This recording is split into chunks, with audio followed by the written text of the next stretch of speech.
తెలంగాణ రాష్ట్ర రాజకీయాలు ఏం జరుగుతున్నాయి, ఎలా ఉన్నాయి, ఇప్పటివరకు పూర్తి స్థాయిలో ప్రభుత్వానికి సంబంధించి ఏ విధంగా తెలంగాణ రాష్ట్ర ప్రజలందరినీ కూడా ఒక మోసం చేయడం కానీ దగా చేసిన పరిస్థితి మనం చూసాం. సో ఏం జరుగుతుంది అనేది మనం చూసే ప్రయత్నం అయితే చేద్దాం. ఒకసారి వాస్తవాలన్నింటినీ కూడా మనం పూర్తిగా కూడా చర్చించుకుందాం. ఎందుకంటే ఈరోజు తెలంగాణ రాష్ట్ర ప్రభుత్వం గొప్పలు చెప్పుకునే మా ప్రభుత్వం, మన ప్రభుత్వం, తెలంగాణ ప్రభుత్వం, రాష్ట్ర ముఖ్యమంత్రి యనుమల రేవంత్ రెడ్డి గారి సారథ్యంలో నడుస్తున్న ప్రభుత్వానికి జనాలు జైలు కొడుతున్నారా, లేకపోతే వద్దుబాబోయ్ రేవంత్ సర్కార్ అంటున్నారా అంటే ఒక కథనాన్ని మీకు చూపెడితే చాలిక తెలంగాణ రాష్ట్ర వ్యాప్తంగా జరుగుతున్న ప్రతి అంశం కూడా మీ అందరికీ కూడా అర్థమైపోతుంది. ఒకసారి దీన్ని చూసే ప్రయత్నం అయితే చేద్దాం. ఒకసారికి ఇక్కడ కనబడుతున్న ఎపిసోడ్ ఒకసారి మీరు అందరూ చూడండి. నిన్న గుల్జహాజార్ హౌస్కు సంబంధించి జరిగిన ఈ భవన్కు సంబంధించి పూర్తి స్థాయిలో కూడా షార్ట్ సర్క్యూట్ వల్ల పూర్తి స్థాయిలో జరిగిన ఆ సంఘటనకు సంబంధించి మనం చూస్తాం. అయితే ఒకసారి అదే అంశానికి సంబంధించి ఇక్కడ ఏం జరిగిందో చూద్దాం. ఫైర్ ఇంజన్లో నీళ్లు లేవు, ఏది అంబులెన్స్లో ఆక్సిజన్ లేదు. అంబులెన్స్ పై రేవంత్ ఫోటోలు పెట్టడం తప్ప కాంగ్రెస్ ప్రభుత్వం ఏం చేస్తుంది? ఆక్సిజన్ ఉంటే మా పిల్లలు బ్రతుకు, మంత్రిని నిలదీస్తున్న బాధిత కుటుంబాలు అంటూ కూడా చెప్తున్న పరిస్థితి కనబడతాను. ఇగో ఇది మన రేవంత్ సర్కార్ ఎంత అద్భుతంగా పనిచేస్తున్నది అని చెప్పడానికి ఒక నిదర్శనం, వాస్తవం. దీన్ని చూస్తే మీ అందరికీ అర్థమైపోతుంది. ఫైర్ ఇంజన్లో నీళ్లు లేవు, అంబులెన్స్లో ఆక్సిజన్ లేదు. ఓకేనా? ఇది తెలంగాణ ప్రాంత ప్రజలారా. ఎందుకంటే పూర్తి స్థాయిలో కూడా ఏదైనా ప్రమాదానికి సంబంధించి సంభవించక ముందుకే ఆయా ఏదైతే ఫైర్ ఇంజన్ స్టేషన్లు ఉంటాయో దానికి సంబంధించి అక్కడ ఫైర్ ఇంజన్ సంబంధించిన వెహికల్ నియర్ బై ఎక్కడైనా వాటర్ నింపుకొని రెడీగా ఎప్పటికైతే ఒకటి ఉంటుంది. దాంతోపాటు ఇక అంబులెన్స్లు తెలంగాణ రాష్ట్ర వ్యాప్తంగా కూడా 108 అనే అంబులెన్స్ పూర్తి స్థాయిలో ఉంటుంది. ఇక 108 అంబులెన్స్కు సంబంధించి పూర్తి స్థాయిలో కూడా మనం ఎక్కడ తిరిగినా కూడా మనందరికీ తెలుసు ఆపద కాలంలో కుయ్యి కుయ్యి కుయ్యి అనుకుంటూ వస్తుంది. దాంట్లో కూడా కనీసం ఆక్సిజన్ లేదు అంటూ కూడా చెప్తున్న పరిస్థితి కనబడుతుంది. ఓసారి ఇది చూడండి, మీకే అర్థమైపోతుంది. ఫైర్ ఇంజన్లో నీళ్లు లేవు, అంబులెన్స్లో ఆక్సిజన్ సిలిండర్లు లేవు. ఈ ప్రభుత్వం ఏం చేస్తున్నది? కనీసం మెయింటెనెన్స్ కూడా చేయడం చేత కదా అంటూ పాతబస్తీ ప్రమాద బాధిత కుటుంబాలను మంత్రిని నిలదీశాయి. అగ్నిమాపక ప్రమాదంలో అగ్ని ప్రమాదంలో చనిపోయిన వారి పోస్ట్ మార్టం కోసం ఉస్మానియా హాస్పిటల్కు తరలివచ్చారు.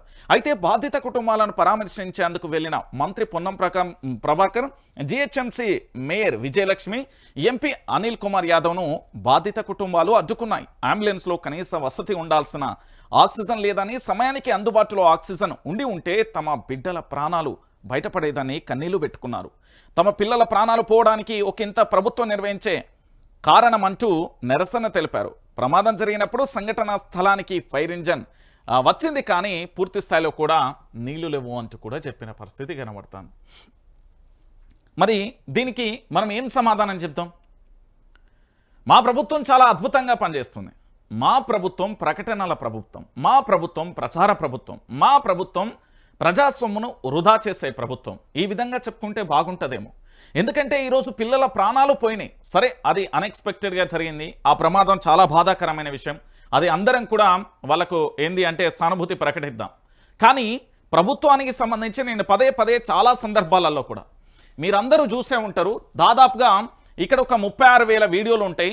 ఈ 36 వీడియోలలో కూడా కనీసం ఎక్కడో ఒక చోట ప్రతి సందర్భంలో కూడా చెప్తున్నా, ఈ భారతదేశంలోనైనా తెలంగాణ రాష్ట్రంలోనైనా ఎక్కడైనా కూడా పూర్తి స్థాయిలో కూడా మీరందరూ ఆలోచించాల్సిన విషయం ఏంటంటే, ఈ అవినీతి ఏదైతే ఉందో ప్రభుత్వానికి ప్రజలకు మధ్య వారధిగా పనిచేస్తున్న అధికారులు ఎంత యాక్టివ్గా ఉంటే అంత మంచిది, దానితో పాటు రాజ్యాంగానికి లోబడి పనిచేస్తే ఇంకా మంచిది అని చాలా సందర్భాలలో చెప్పిన.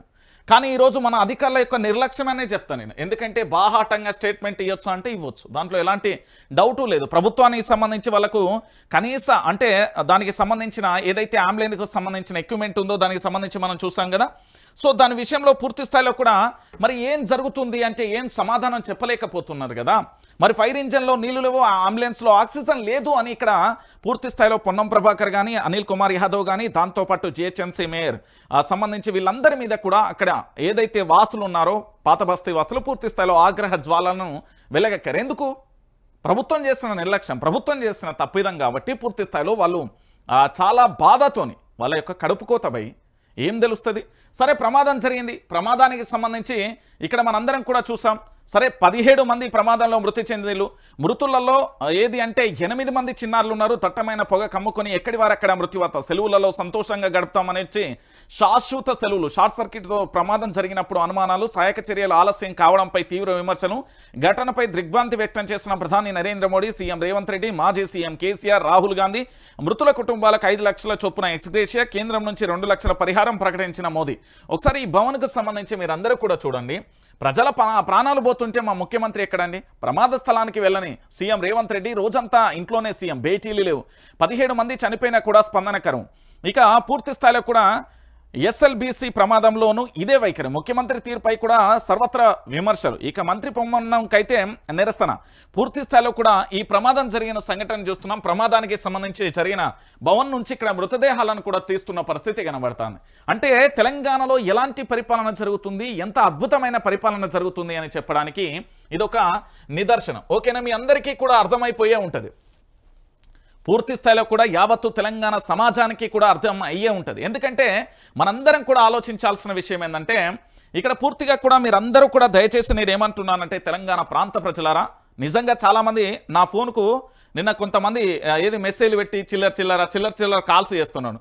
మేము చదువుకున్నాం లేకపోతే అది మాట్లాడే భాష తెలియదు. ఇగో ఇలాంటి సంఘటన జరిగినప్పుడు మీ ఇంట్లో జరుగుతున్నావు, మీకు ఆ బాధ తెలుస్తుంది. ఈ తెలంగాణలో ఇలాంటి సంఘటనలు రాకుండా ఉండాలి కదా. ఇలాంటి సంఘటన వచ్చినప్పుడు పూర్తి స్థాయిలో అంబులెన్స్ కానీ లేకపోతే ఫైర్ ఇంజన్కి సంబంధించి పూర్తి స్థాయిలో నీళ్లతోని అక్కడ ఏది అంబులెన్స్కు సంబంధించి ఆక్సిజన్ కూడా కనీస వసతులు ప్రభుత్వం ఏర్పరచలేకపోతుంది. ఇలాంటి సంఘటనే మన కుటుంబాలలో మనకు జరిగితే ఎంత వేదన ఉంటుందో ఈ తెలంగాణలో ఇలాంటి వాళ్ళకు సంబంధించి జరగకుండా ఉండడానికి ప్రభుత్వం చక్కగా పనిచేయడానికి నేను ప్రశ్నిస్తున్నా. ఇంట్లో కొన్ని 4 కామెంట్లు పెట్టినవా, 4 వాయిస్ రికార్డులు ఏదో తోపులు నేనే చదివినా నాకు అంతమించి నాకేం తెలియదు అనేది. ఇక్కడ ఉంటారుగా మా తెలంగాణలో దొంగ మేధావులు, ఆ దొంగ మేధావుల బ్యాచ్ ఇదంతా. రేవంత్ రెడ్డి నిత్యం మీరే ఎందుకు ప్రశ్నిస్తున్నారంటే ప్రశ్నిస్తాం భయ్. ఆ ప్రభుత్వాన్ని మా రక్తపు చుక్కలతో ఏర్పాటు చేసినాం. ఈరోజు మా ప్రాణాలు పూర్తి స్థాయిలో కూడా ఎంత దారుణంగా అంటే ఇగో తెలంగాణలో చూడు ప్రాణాలకు రక్షణ లేకుండా పోయింది. అరే అంబులెన్స్లో ఆక్సిజన్ ఉండదా భయ్, ఫైర్ ఇంజన్లో నీళ్లు ఉండయా భయ్, ఏం ప్రభుత్వం అన్నట్టు.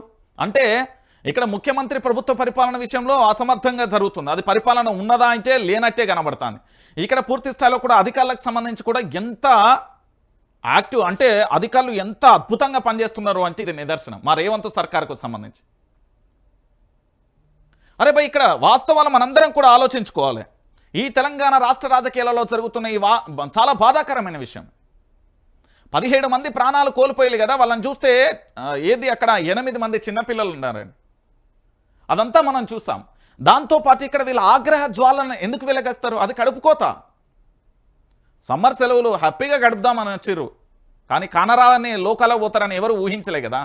ఇప్పుడు మనం ఏం చేసినాం, 108 పెట్టినాం, దానికి డ్రైవర్ను పెట్టినాం, దానికి డాక్టర్ను పెట్టినాం, పూర్తి స్థాయిలో ఫైర్ ఇంజన్ అన్ని శాఖలకు సంబంధించి అధికార వ్యవస్థ ఉంది. మరి ఏడబోతున్నది పరిపాలన, అడ్మినిస్ట్రేషన్ అనేది రాకపోతే ఇలాంటి సంఘటనలు జరిగినప్పుడు ఇగో మన యొక్క మైనస్లు అనేది మన డొల్లతనం అనేది బయటపడుతుంది.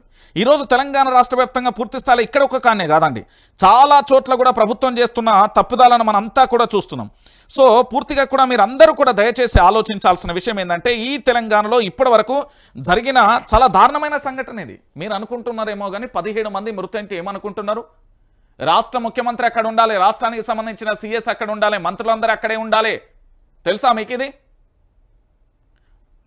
అక్కడ పూర్తి స్థాయిలో కలెక్టర్ వ్యవస్థ మొత్తం ఉండాలి. ఆడ ప్రజల చేత ప్రజల కొరకు ఎన్నుకోబడిన నేతలందరూ కూడా ఆపద సమయంలో అక్కడ ఉండాలి కదా.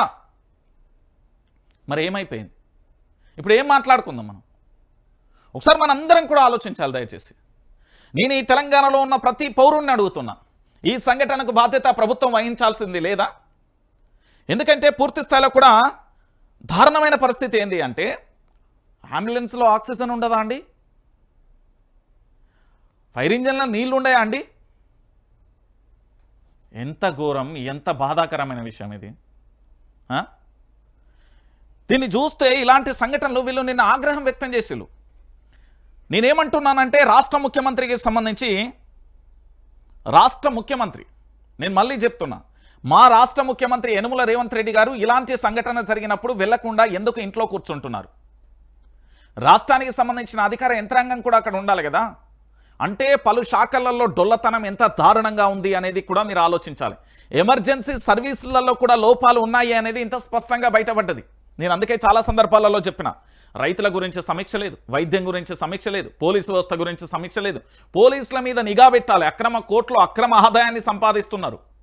నేను చెప్తున్నా కదా, మాలాంటి వాళ్ళ మీద నిఘా పెడితే ఏమవుతుంది? ఇగో నిన్న పొద్దాక ఊకున్నారు, ఈ ఫోన్ మొత్తం యాక్ట్ చేసి పడేసి. నేను చెప్తున్నా కదా, రంజిత్ ఏడిపోతారా భయ్? ఇదే తెలంగాణ, నేను పుట్టిన గడ్డ ఈ తెలంగాణ. ఈ ఏడిపోతుంది దీన్ని పట్టుకొని ఊకే ఫోన్లకు సంబంధించి అలర్ట్ వస్తుంది ఊకే. ఇది ఐఫోన్ కాబట్టి మొత్తం మేల్ వస్తుంది. ఇక ఏం చెప్పాలి వీళ్ళకు? ఈ సంఘటనల మీద పూర్తి స్థాయిలో ఉండండి. ఈ తెలంగాణ రాష్ట్ర వ్యాప్తంగా కూడా పూర్తిగా కూడా మీరు ఆలోచించాల్సిన విషయం ఏంటంటే, ఎమర్జెన్సీ సర్వీసులలో కూడా కనీసం సరైన వసతులను కల్పించలేకపోయింది ప్రభుత్వం. అరే ఇలాంటి ఈ బాధ మన కుటుంబాలలో జరిగితే ఎంత ఆర్తనాదాలంటే, ఎంత కడుపుకోతుంటుంది ఆ కన్నతల్లులకు. 8 మంది చిన్నారులంటే రాష్ట్ర ముఖ్యమంత్రి అక్కడికి రాకూడదా? ఎంత బాధాకరమైన విషయం అండి. చాలా ఘోరం అండి, నిజం చెప్తున్నా. చాలా చాలా చాలా చాలా దారుణమైన పరిస్థితి. ఈరోజు వీళ్ళు ఆగ్రహాన్ని వ్యక్తం చేస్తున్నారు అంటే గిందికే నేను ప్రభుత్వాన్ని ప్రశ్నించేది. అయ్యా మీ ప్రభుత్వం మంచిగా ఉంటే నేనెందుకంటే నాకేం అవసరం? ఏమన్నా గెట్టు పంచాయతా, ఇల్లు పంచాయతా, లేకపోతే మేము ఏమన్నా పాలోళ్ళమా? ఏంది పంచాయతీ? రాష్ట్ర వ్యాప్తంగా కూడా ముఖ్యమంత్రి గారు సంఘటన జరగడం కాదు, పూర్తి స్థాయిలో కూడా ఈ హైదరాబాద్ నగరానికి సంబంధించి ఎమర్జెన్సీ సర్వీసులు ఎట్లున్నాయి, దేని మీద లేదు. ఇప్పుడు ఇంకొక 15-20 రోజులైతే ప్రభుత్వ పాఠశాలలు ఓపెన్ అయితే విద్యా వ్యవస్థ మీద ఏమైనా సమీక్ష జరుగుతున్నదా? ఆ ప్రైవేట్ కాలేజ్ వాళ్ళు పూర్తి స్థాయిలో కూడా ఈ అడ్మిషన్లు ఎట్లా చేస్తారు? ఊరూరికి పోయి దండం పెడతా, బాంచన్, మాయి 1, 2, 3 ర్యాంకులని వాళ్ళు చేసుకున్నారు. అంటే ఏ వ్యవస్థ మీద పూర్తి స్థాయిలో ఈ ప్రభుత్వానికి పట్టుంది? పరిపాలన వ్యవస్థ ఎక్కడ ఉంది? పరిపాలన వ్యవస్థలో ఇన్ని లోపాలు కనబడుతున్నాయి, ఇంత స్పష్టంగా కనబడుతున్నది. అయినప్పటికీ కూడా ఎందుకు ఇంకా ప్రభుత్వం మొద్దు నిద్ర వీడడం లేదు అనేది నాకైతే అర్థం కావట్లేదు. నిజంగా చెప్తున్నా, చాలా బాధాకరమైన విషయం.